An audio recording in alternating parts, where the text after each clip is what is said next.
Turns out the biggest lie I told myself that it was the lack of confidence that was coming in between me and my dreams.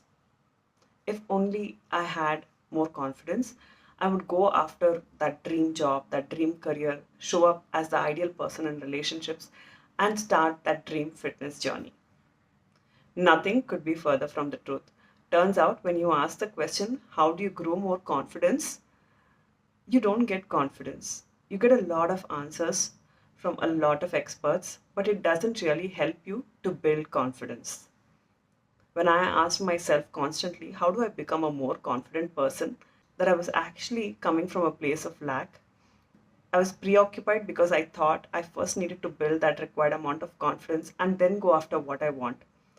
And usually, towards the end of the day, it was emotionally exhausting because you believe you're fighting a battle which is not fair, that everybody else around you is equipped with more confidence, but for whatever reasons, you don't have that much of it.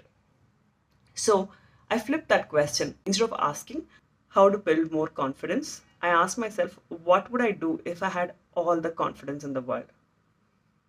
And this made a lot of difference to the quality of my day. Rather than starting from a place of lack, I started on an action oriented mode. It was simpler in the sense that I had to directly go after what I wanted. I didn't have to worry about how much confidence I had, so a big barrier or a mental construct was removed. I also found that it was emotionally freeing because I did not spend energy worrying if I had enough confidence. As kids, we knew this intuitively. We were all confidently making mistakes, whether it was talking gibberish to our parents all the time before we learned how to speak a language properly, or whether it was falling down, picking yourself, or walking again for the hundredth time during the day. It was all done confidently. Nobody had to teach us self confidence.